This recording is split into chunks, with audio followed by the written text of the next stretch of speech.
Welcome to this explainer. If you're a local resident, a second homeowner, or just someone who loves to fish, paddle, or vacation along the 30A corridor, you know exactly what these waters look like. And honestly, we are incredibly fired up to talk about this today.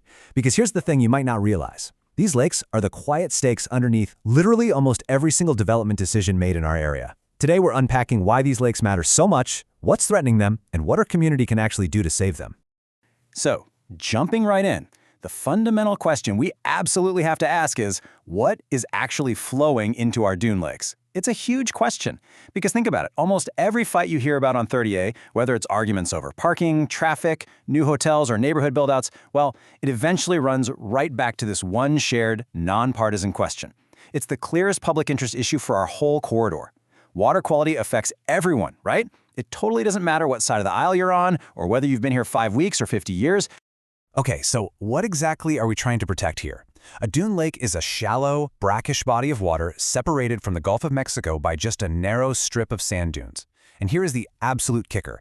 They are globally rare. Outside of a few isolated spots in places like Madagascar, New Zealand, Australia, and the US West Coast, you literally won't find them anywhere else on Earth.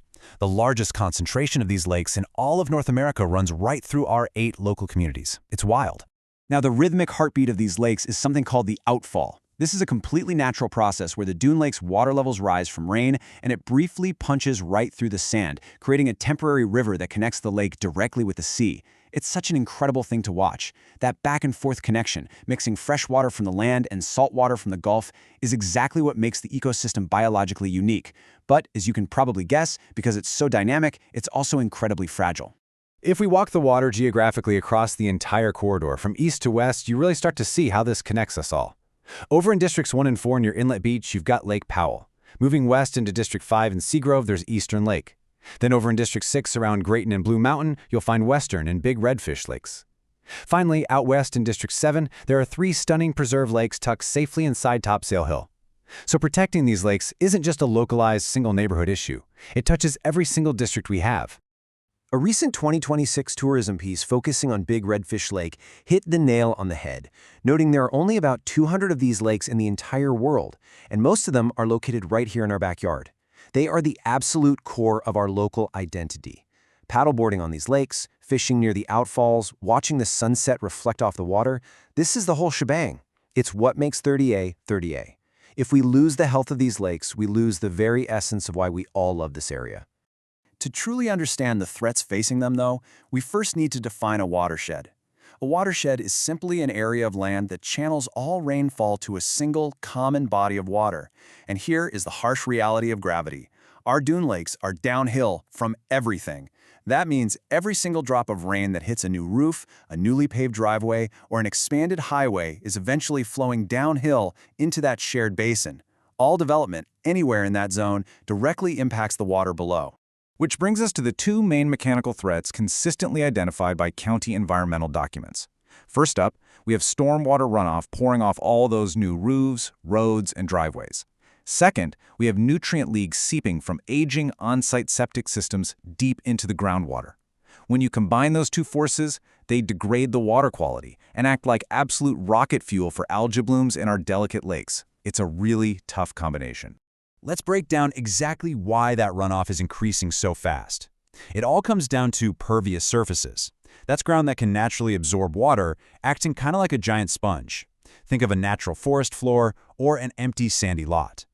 But when we replace that natural, pervious ground with impervious pavement like concrete and asphalt, the rain simply can't soak in anymore. Instead, it sheets off rapidly, accelerating the stormwater runoff and picking up sediment, oil, and lawn fertilizers along the way before dumping them straight into the lakes. To really grasp the scale of the challenge we're facing, just think about the number 24,706. That is the staggering amount of residential units approved for the St. Joe Bay Walton Sector Plan just in District 4 alone. Every single one of those future units means new rooftops, new roads, and new wastewater entering the watershed. It represents an immense scale of impending build-out and a massive new load on the surrounding ecosystem. That is a lot of new pavement.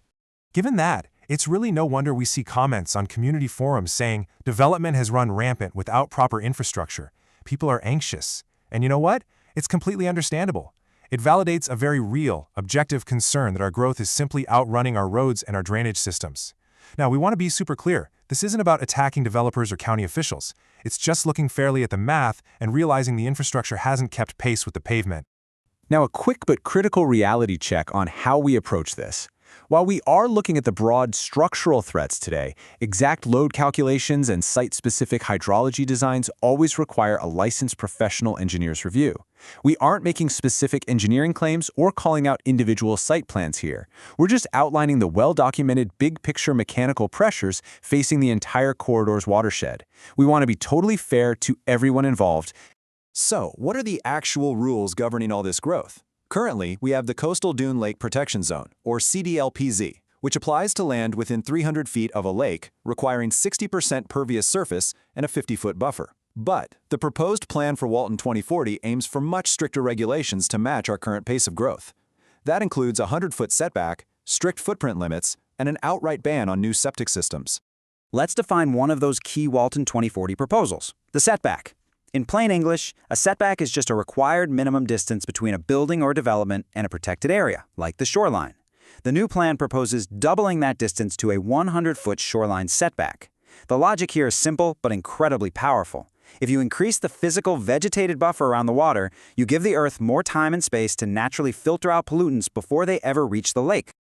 Another massive piece of the 2040 plan is the mandate for green infrastructure. Instead of old-school engineering that simply pipes stormwater away as fast as possible to the nearest low point, which, let's face it, is always our lakes, green infrastructure designs drainage to filter and absorb water naturally on site. These aren't just buzzwords. We're talking about practical things like rain gardens and permeable pavement that we're starting to see pop up. It's about designing with nature to keep the pollutants out right from the start. And to tackle that second big threat, those nutrient leaks we talked about, the 2040 plan aggressively pushes for septic to sewer transitions. This just means the process of moving properties off of individual on-site septic tanks and connecting them to a centralized municipal wastewater system. But the real teeth of the proposal is the mandatory central sewer connection for all new developments and a strict, heavily debated ban on installing any new septic systems within these sensitive lake watersheds. We definitely want to be clear that these stormwater rules aren't just abstract concepts sitting in a dusty county binder somewhere. If you've driven past the Western Lake Bridge recently, you've seen this in action. It had to be carefully rebuilt over a sensitive outfall with wider barriers. And further west, the Driftwood Road parking lot was actually delayed specifically for a stormwater and exfiltration redesign. Drainage realities are actively forcing concrete design changes and shaping our daily commutes right now. What's really fascinating is comparing the lakes that are heavily developed with those that aren't. It's why you hear locals say things like, Grayton Beach doesn't face this problem because a significant portion of its shoreline is state parkland. Public ownership essentially acts as the ultimate shield for the lakes and beaches. It totally validates the massive, exhausting efforts of local advocates who fought tooth and nail for years to keep resorts out of Topsail Hill Preserve. To know if any of these hard-fought protections are actually working, well, we just have to look at the data. In October 2025, Florida Department of Health bi-weekly bacteria sampling tracked sites across our area, and the results? They were fantastic.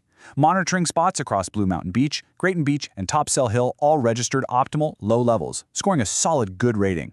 It's literal, scientific proof that when we manage the environment carefully, the water stays clean. But as the old saying goes, you can't manage what you don't measure. Beyond the Department of Health, we absolutely have to shout out the Chocotachie Basin Alliance, or CBAA. They run an incredible water quality monitoring program with a public data portal. And the absolute best part? It's largely powered by citizen science volunteers. These are local residents out there in the water taking the pulse of these lakes so we have the hard data we need to protect them. We owe them a huge thank you. So, how do we turn all this information into action? Here's a concrete, nonpartisan, 3-step plan for everyone watching. Step 1. Track the Walton 2040 plan votes. Step 2. Use your voice and engage in the public comment periods. This is where your input actually shapes the final rules. And Step 3. Volunteer to join the CBA citizen science monitoring efforts. This is exactly how everyday residents can use their time and energy to support and protect the lakes we love so much. Which leaves us with this final provocative thought to end on today. Will our rules keep up with our roads? As we've seen, these dune lakes are a globally rare treasure sitting right at the bottom of one of Florida's fastest building corridors. Can our drainage regulations and county planning outpace the pouring of new pavement? It's a race that affects us all, and now you know exactly what's at stake. Thanks for joining us on this explainer, and keep your eyes on the water.